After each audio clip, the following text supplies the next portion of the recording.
പൃഥ്വിരാജുമായുള്ള deal ഞാൻ ഭയങ്കര ഹാപ്പിയായിരുന്നു. അതിന്റെ കാരണം വളരെ ജെന്റിൽമാൻ ഡീലായിരുന്നു. നമ്മൾ സംസാരിക്കുമ്പോഴും ഒരു ബാർഗെയിനിങ് എന്നുള്ളതിലും ഒരു മാന്യത ഉണ്ട്. രണ്ടാമത്തെ വാഹനം ഞാൻ കൊടുത്ത സമയത്ത് എന്നോട് സുപ്രീം മാം പറഞ്ഞു, നിങ്ങൾ അവിടെ ഡെലിവറി കൊടുക്കാൻ പറഞ്ഞു. അവര് പുറത്തായിരുന്നു. ജസ്റ്റ് ഇറങ്ങി എന്ന് പറഞ്ഞു, ഒന്ന് തിരിച്ചു ചെല്ലു, ആള് ഫോൺ എടുത്തിട്ടുണ്ട്. ഞാൻ തിരിച്ചു ചെല്ലുമ്പോ അദ്ദേഹം ആ വണ്ടി നോക്കിക്കൊണ്ടിരിക്കുക. അപ്പൊ ഞാൻ ചെന്ന് വണ്ടി നിർത്തുമ്പോൾ അദ്ദേഹം അതിൽ നിന്ന് ചാടി ഇറങ്ങി. ചില കസ്റ്റമേഴ്സ് ഞങ്ങൾ വാഹനം വാങ്ങി ഞങ്ങൾ അവരെ വീട്ടിൽ നിന്ന് വരുമ്പോൾ കണ്ണ് തുടക്കുന്ന കസ്റ്റമേഴ്സ് ഉണ്ട്. അവർക്ക് അവരുടെ മണി കിട്ടി, അവരുടെ അടുത്ത അപ്ഡേഷനിലോട്ട് പോവാണ്. എന്നാലും ആ വാഹനത്തോട് ഇമോഷണലി ഒരു അറ്റാച്ച്മെന്റ്. അപ്പോൾ ഇങ്ങനെ പല രീതിയിൽ ഇതിനെ ഒരു ഇമോഷണലി ആണ് പലരും ഒരു വാഹനത്തെ കാണുന്നത്. അത് പ്രത്യേകിച്ച് ആണുങ്ങൾക്കാണ് അത് അറിയുള്ളൂ, ആ വാഹനമായിട്ടുള്ള ആ ഒരു ഇഷ്ടം. കോളേജിലൊരു ടോക്കിന് പോയപ്പോൾ അവിടെ നിന്ന് ചോദിച്ചു, നിങ്ങൾ പാഷൻ പിന്തുടർന്ന് എന്ത് കിട്ടിയെന്ന് ചോദിച്ചു. അപ്പം ഞാൻ അവരോട് പറഞ്ഞു, എനിക്ക് കിട്ടിയത് ഞാനിന്ന് ഉപയോഗിച്ച മൊത്തം വാഹനങ്ങൾ അത് ഞാൻ സ്വന്തമായിട്ട് ഉപയോഗിക്കണമെങ്കിൽ മിനിമം ഒരു ഖത്തർ രാജാവോ അല്ലെങ്കിൽ സൗദി രാജാവിന്റെ മകനോ ദുബൈ അമീർ കുടുംബത്തിലോ ഒക്കെ പിറക്കേണ്ടിയിരുന്നു. സ്വാഭാവികമായിട്ടൊരു ബിസിനസ് ചെയ്യുന്ന ഒരാള് എന്ന നിലയിൽ നമുക്ക് ഒരുപാട് ഫാമിലി ടൈം നഷ്ടപ്പെടുന്ന ഒരു സാഹചര്യമുണ്ട്. പക്ഷെ ഞാൻ എപ്പോഴും എൻ്റെ വൈഫിനോട് പറയും, ഞാനിപ്പോൾ ഒരു മരം നട്ടു വളർത്തുകയാണ്. ഇതിനെ ഇല കടിക്കാതെ അല്ലെങ്കിൽ എന്തെങ്കിലും ഇൻഫെക്ഷൻസ് വരാതെ നോക്കേണ്ട ഉത്തരവാദിത്തം എനിക്കാണ്. ഇപ്പം എന്നെ അതിനു വേണ്ടി സപ്പോർട്ട് ചെയ്യണം. പക്ഷേ നാളെ ഈ മരം എന്തായാലും വലുതാകും, അതിൽ നിന്ന് ഫ്രൂട്ട് വരും. ആ സമയത്ത് ഞാനൊരു ചെയറിട്ട് അതിൻ്റെ താഴെ ഇരിക്കുമ്പോൾ എൻ്റെ തൊട്ടടുത്ത് നീ ഉണ്ടാവും.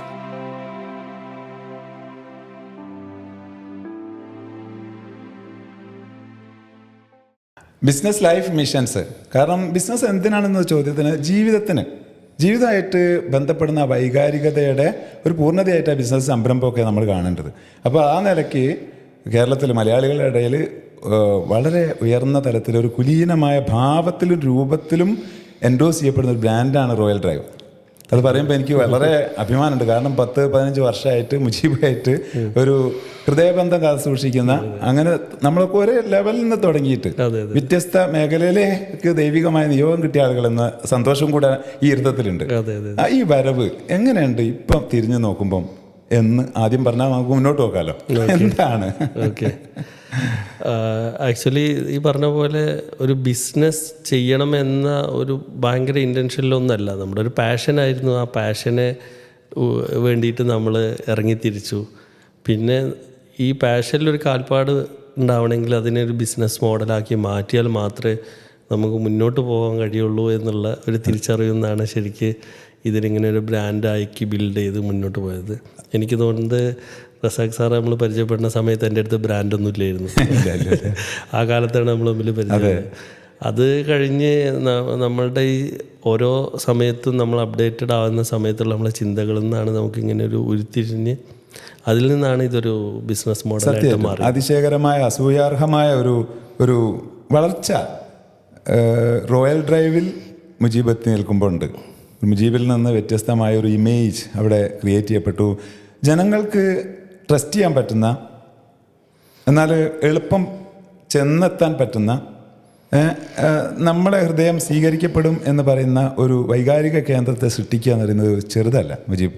ഞാൻ അതിനാണ് ആ തലത്തിലാണ് ഞാനത് കാണുന്നത്. അതൊരു ദൈവിക നിയോഗമാണല്ലോ. നമ്മളെ ഇഷ്ടപ്പെട്ട ആളുകൾ ഇങ്ങോട്ട് എത്തുക നമ്മുടെ കാറിനെ പിന്നല്ലേ. ആദ്യം നമ്മളെ ഇഷ്ടപ്പെടണമല്ലോ, എന്നിട്ട് നമ്മുടെ സ്ഥാപനത്തെ ഇഷ്ടപ്പെടണം, എന്നിട്ട് സ്ഥാപനത്തിൻ്റെ നമ്മുടെ കുട്ടികളാണ് ആ പ്രൊഡക്റ്റ് എന്ന് പറയുന്ന സാധനം. അതിലേക്ക് മൂന്നാമത് എത്തുന്നുള്ളൂ എന്നാ ശരിയായ അത് തന്നെയാണ് ശരി. അപ്പോൾ ആ നിലയ്ക്ക് നമ്മളൊരു വൈകാരികമായ ഒരു കേന്ദ്രം മലയാളികൾക്ക് ആശ്രയിക്കാവുന്ന, ഇനിയിപ്പം മറ്റുള്ള മറുനാടൻ മലയാളികൾ മാത്രമല്ല മറ്റ് ലോകത്തിന് തന്നെ ആശ്രയിക്കാവുന്ന ഒന്നിന് ബീജാഭാവം വിത്തിടൽ ശരിക്കും നടന്നു.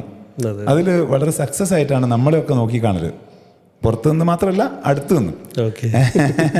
അപ്പോൾ ഇതിൽ ഞാൻ പറഞ്ഞു യൂസ്ഡ് കാർ എന്നൊരു പ്രയോഗം നമ്മൾ പഠിപ്പിക്കുന്നതാണ് your word is your life, your word is your feeling, your word is your image എന്ന് പറയുമ്പോൾ മുജീബ് വളരെ വ്യക്തമായും കൃത്യമായിട്ടും ഹൃദ്യമായും തിരുത്തി. അത് പ്രീ ഓൺഡ് കാറാണ്.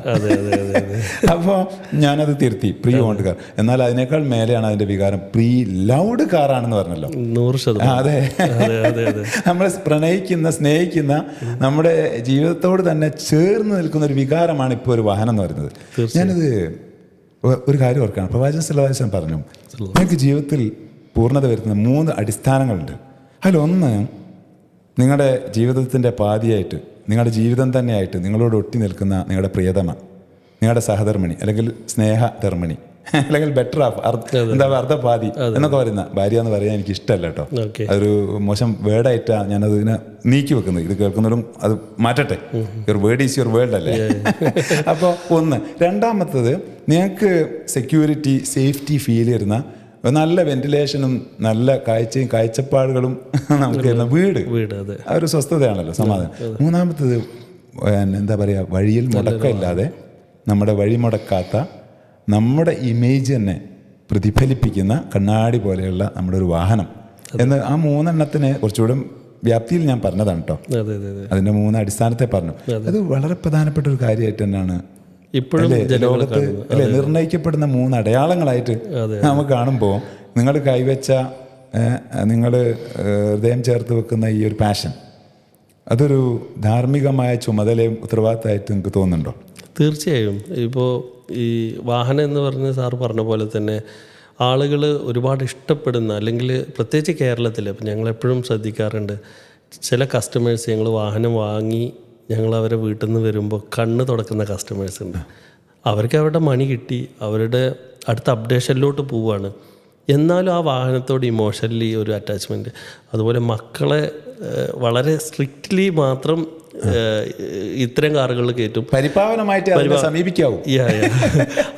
അതേസമയം റഫായിട്ട് ഉപയോഗിക്കാൻ അവരെ വീട്ടിൽ വേറൊരു വണ്ടിയുണ്ട്, കുട്ടികൾക്ക് എന്തും ചെയ്യാന്നുള്ളത്. അപ്പോൾ ഇങ്ങനെ പല രീതിയിൽ ഇതിനെ ഒരു ഇമോഷണലി ആണ് പലരും ഒരു വാഹനത്തെ കാണുന്നത്.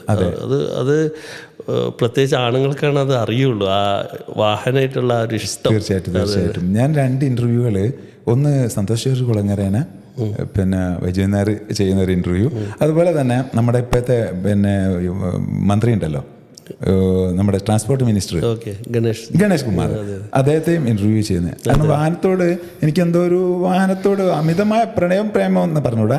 ഞാൻ മെക്കാനിക്കൽ എഞ്ചിനീയറിംഗ് ബേസിൽ എനിക്ക് സ്പെഷ്യലൈസേഷൻ ഇഷ്ടം ഓട്ടോമൊബൈലായിരുന്നു. അതുകൊണ്ട് അതിലെ കുറച്ചിങ്ങനെ അന്ന് പഠനത്തിലും വന്നുകൊണ്ട് എന്തോ അത് ശ്രദ്ധിക്കപ്പെട്ടു. അതിലൊക്കെ അവർ പറയുന്ന ഒരു കോളേജ് വണ്ടീനെ കുറിച്ചൊക്കെ, അതുപോലെ അവർ പഴയ വേറൊരു വണ്ടീനെ കുറിച്ചൊക്കെ അവർ പരിപാവനത്വം അവിടെ ഇങ്ങനെ കാത്തു സൂക്ഷിച്ച് വെച്ച് അതിനെ ആർക്കും കൊടുക്കില്ല. ഞാൻ തന്നെ അതിനെ ഓടിച്ചുകൊണ്ട് പോവുക, എൻ്റെ മണ്ഡലത്തിലൂടെ ആളുകളെ സമീപിക്കുക, ഈ എൻ്റെ വണ്ടിയിലിരുന്നാണ് എന്നൊക്കെ പറയുമ്പോൾ ഉണ്ടാകുന്ന അതിനോടൊരു വൈകാരിക അടുപ്പം. താങ്കൾ പറഞ്ഞ പ്രീ ലവ്ഡ് വൺ എന്ന് പറയുന്ന, മാത്രമല്ല പറഞ്ഞല്ലോ, അതിന് ചതവോ വരവോ പോറലോ ഏൽക്കാത്ത കുറെ ഇൻസിഡൻസ് അല്ലേ, കാര്യങ്ങൾ പറഞ്ഞല്ലോ. അപ്പൊ ആ തരത്തിലുള്ള ഒരു സംഭവത്തിലാണ് നമ്മൾ ജീവിതം വെച്ചത് അല്ലേ, സംരംഭം തുടങ്ങിയത് എന്നതിനേക്കാൾ ഞാൻ പറയുന്നത് ഹൃദയവും ജീവിതവും വെച്ചത് എന്നാണല്ലോ. അപ്പൊ അത് അങ്ങനെ തന്നെ കൊണ്ടുപോകാൻ നിങ്ങളെ കുടുംബവും കൂട്ടുകാരും അനുവദിക്കുന്നുണ്ടോ? തീർച്ചയായും. കുടുംബം എന്ന് പറഞ്ഞാൽ സ്വാഭാവികമായിട്ടൊരു ബിസിനസ് ചെയ്യുന്ന ഒരാൾ എന്ന നിലയിൽ നമുക്കൊരുപാട് ഫാമിലി ടൈം നഷ്ടപ്പെടുന്നൊരു സാഹചര്യമുണ്ട്. പക്ഷേ ഞാൻ എപ്പോഴും എൻ്റെ വൈഫിനോട് പറയും, ഞാനിപ്പോൾ ഒരു മരം നട്ടു വളർത്തുകയാണ്, ഇതിനെ ഇല കടിക്കാതെ അല്ലെങ്കിൽ എന്തെങ്കിലും ഇൻഫെക്ഷൻസ് വരാതെ നോക്കേണ്ട ഉത്തരവാദിത്തം എനിക്കാണ്. ഇപ്പം എന്നെ അതിനു വേണ്ടി സപ്പോർട്ട് ചെയ്യണം. പക്ഷേ നാളെ ഈ മരം എന്തായാലും വലുതാകും, അതിൽ നിന്ന് ഫ്രൂട്ട് വരും. ആ സമയത്ത് ഞാനൊരു ചെയറിട്ട് അതിൻ്റെ താഴെ ഇരിക്കുമ്പോൾ എൻ്റെ തൊട്ടടുത്ത് നീ ഉണ്ടാവും. ഇതാണ് ഞാൻ എൻ്റെ ഭാര്യയ്ക്ക് കൊടുക്കുന്ന ഒരു വാക്കും കമ്മിറ്റ്മെൻറ്റും. അപ്പോൾ അതുകൊണ്ട് തന്നെ അവർ വളരെ നമ്മളെ ആവശ്യാനുസരണം അല്ലെങ്കിൽ ബിസിനസ്സിൽ സ്പെൻഡ് ചെയ്യാൻ അനുവദിക്കുന്നുണ്ട്. അതെനിക്കൊരു ഭാഗ്യമായിട്ട്. അതെ, 10 വർഷം മുമ്പ് 15 വർഷം മുമ്പ് കണ്ട സഹധർമ്മിണിയിൽ നിന്ന് ഇന്നൊരു ഉത്തരവാദിത്ത ബോധമുള്ള ഒരു ബിസിനസ് സംരംഭകന്റെ സഹധർമ്മിണി അല്ലെങ്കിൽ അതിനോട് ഒട്ടിച്ചേർന്ന് നിൽക്കേണ്ട ഉത്തരവാദിത്തം എന്നുള്ള ഒരു ബോധം അവരിൽ വന്നിട്ടുണ്ട്. അത് ഉണ്ടാക്കാൻ കഴിഞ്ഞു, അവരെ അത് ഉൾക്കൊള്ളുന്നു. അത് വലിയൊരു ഭാഗ്യമാണ്. കാരണം നമുക്ക് എപ്പോഴും ഇത് സപ്പോർട്ടിന് നമ്മൾ ഇതൊന്നും മുറിച്ച് മാറ്റാൻ പറ്റാത്തതായിട്ട് എനിക്ക് തോന്നിയത്. ഞാൻ 29 വർഷമായിട്ട് ബിസിനസ് ഫീൽഡിലുള്ള ഒരാളെന്ന നിലക്ക് നമുക്ക് ആദ്യത്തിൽ വന്ന ആ ഒരു സ്ട്രഗിള് 10-18 മണിക്കൂറൊക്കെ അന്ന് ഹാർഡ് വർക്കാണ്. ഇന്ന് നമ്മൾ ഹാർഡ് വർക്ക് എന്ന് പറഞ്ഞാൽ hard work means hard and bad life എന്ന് പഠിപ്പിക്കുകയാണ്. അത് നമ്മൾ ഉൾക്കൊള്ളുകയാണ്. ജീവിതത്തിൽ നിന്ന് കേട്ട മനസ്സിലാക്കിയ കാര്യങ്ങളാണല്ലോ അത്. അപ്പോൾ ഈ നിലക്ക് നമ്മുടെ കുടുംബവും നമ്മുടെ കൂട്ടുകാരും നമ്മുടെ നാടും ഇതൊരു വികാരമാണ് നമ്മളെ സംബന്ധിച്ച് പ്രത്യേകിച്ച് ഈ ഭാഗത്ത്. അപ്പോൾ ഇതിനെയൊക്കെ മുറിച്ച് മാറ്റിയിട്ട് നമ്മളൊരു കാര്യം ചെയ്യുമ്പം ഇത് അവർക്ക് കൂടെ വേണ്ടതാണ്, അവർ കൂടെ ചേർന്ന് നിൽക്കേണ്ടതാണ് എന്നുള്ള ഒരു ധാർമ്മിക ചുമതല അല്ലേ? അതാണല്ലോ റെസ്പോൺസിബിലിറ്റി. അതെ, എനിക്ക് തോന്നുന്നത് നമ്മളുടെ യഥാർത്ഥ കാഴ്ചപ്പാട് പലരും അവരോട് നമ്മുടെ സത്യസന്ധമായ നമ്മുടെ ഉയർച്ചയും തളർച്ചയും അവരറിയിക്കേണ്ടതുണ്ട്. ഇല്ലെങ്കിൽ അവർ അതിനെ ഉൾക്കൊള്ളാൻ പ്രയാസമാവും. ഇപ്പോൾ നമ്മുടെ ഫ്രണ്ട് സർക്കിളാണെങ്കിൽ ഇപ്പോൾ എൻ്റെ പഴയ ഒരുപാട് ഫ്രണ്ട്സൊക്കെ ഉണ്ട്. ഇവരൊക്കെ ഫോണിലൂടെ അല്ലെങ്കിൽ എപ്പോഴെങ്കിലും മാസത്തിലോ 6 മാസം കൂടുമ്പോഴോ, പക്ഷെ 6 മാസം കൂടുമ്പോൾ നമ്മൾ മീറ്റ് ചെയ്യുമ്പോഴും ഞങ്ങൾ ഇന്നലെ പിരിഞ്ഞ പോലെയാണ് ഇപ്പോഴും നമ്മളുടെ ആ ബന്ധം നിൽക്കുന്നത്. പക്ഷെ ഇതിന്റെ കാരണം എന്താ വെച്ചാൽ അവർക്കറിയാം നമ്മളൊരു മിഷന്റെ ബാക്കിലാണ്. പോലും 10-15 കൊല്ലമായി പരിചയം. പക്ഷെ അതിന്റെ ഇടയ്ക്ക് വിളിച്ചത് ചിലപ്പോ 5-10 പ്രാവശ്യത്തിനുള്ളിലേ വിളിച്ചിട്ടുണ്ടാവുള്ളൂ. ആവശ്യങ്ങൾ നമുക്കറിയാം. എനിക്ക് ഇതില് ഒരു കോയിൻസൈഡൻസ് ഉണ്ട്. എനിക്ക് പലരെയും ഇങ്ങനെ നിരന്തരം വിളിച്ച് അതെനിക്കില്ല, എന്നെ വിളിക്കണം എന്നുള്ള ഒരു ആവശ്യവും എനിക്കില്ല.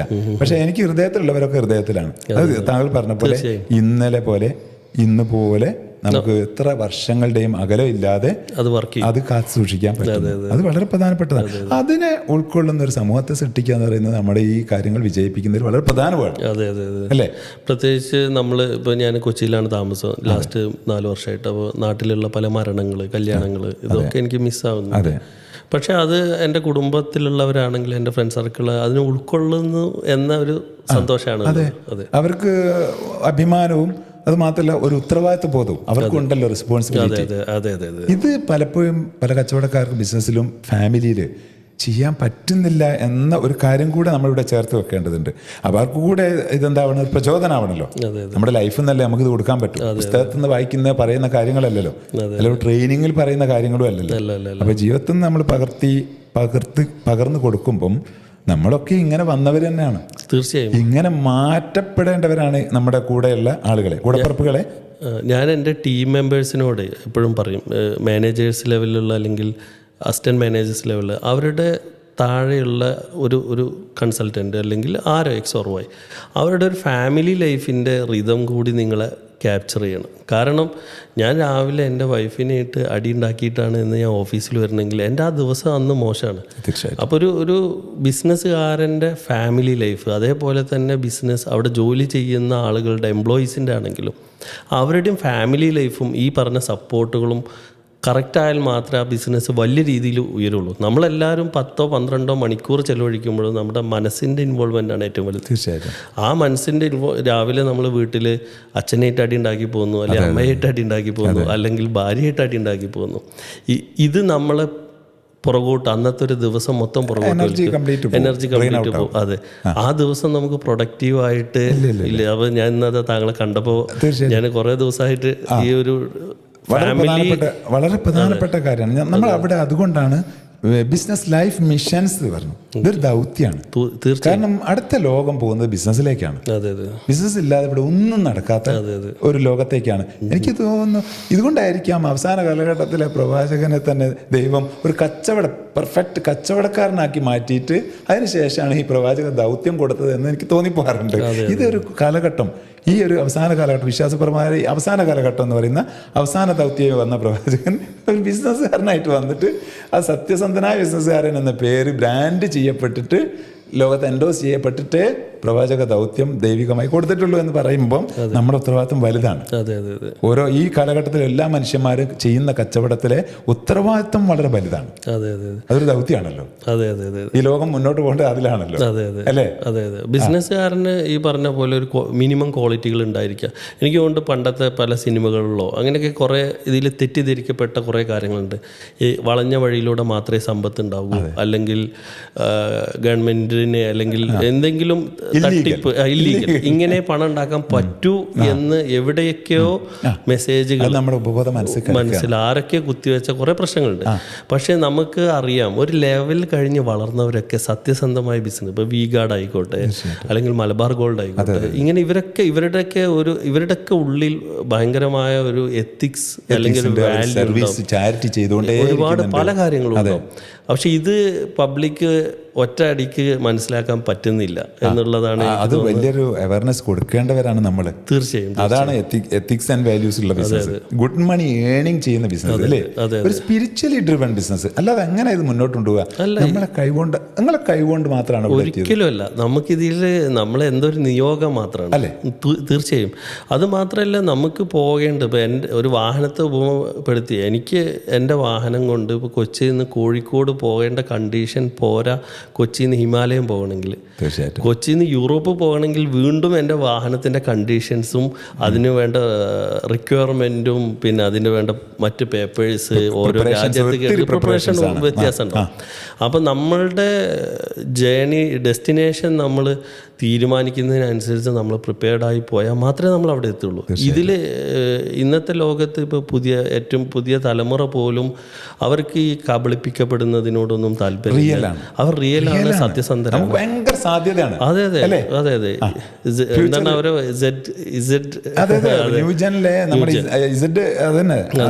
പുതിയ പറയപ്പെടുന്ന പേര് തന്നെ പുതിയ നാമകരണം തന്നെ വന്നത്. കാരണം അവര് റിയലിസ്റ്റിക് ആണ്. അതെ അതെ അതെ. അതുകൊണ്ട് റിയലിസ്റ്റിക് ആയിട്ട് തന്നെ നമുക്ക് ലോകത്തെ കാണാനും അനുഭവിക്കാനും അവര് അതിനെ പിറകെ വരുള്ളൂ. അതെ. ഞാനിപ്പോൾ ഒരു ആർട്ടിക്കിളിൽ ഞാൻ കണ്ടൊരു കാര്യം, കൊക്കക്കോള വരെ അവരൊരു ഷുഗർ വാട്ടറാണ് വിൽക്കുന്നത്. അതെ.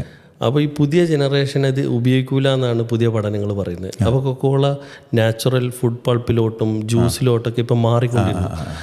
എന്നെപ്പോലെ താങ്കളെപ്പോലുള്ള ഈ ജനറേഷൻ കഴിയുന്നതോടുകൂടി മേ ബി ഈ ഡ്രിങ്കൊക്കെ കുടിക്കുന്ന ആളുകൾ നിൽക്കും. പുതിയ ജനറേഷന് കുറച്ചുകൂടി ഹെൽത്ത് കോൺഷ്യസ് ആവാം. അവർ കുറച്ചുകൂടി, അതായത് ഒരു പരസ്യം കാട്ടി കബളിപ്പിച്ച് ഞങ്ങളെ കബളിപ്പിക്കണ്ട എന്ന അവരുടെ വ്യക്തമായ ഒരു കാഴ്ചപ്പാട്. തീർച്ചയായിട്ടും. അപ്പൊ നമ്മൾ പറയുന്ന അവർക്ക് പിന്നെ അടുക്കളകളെ വേണം, ബെഡ്റൂമുകളെ വേണം.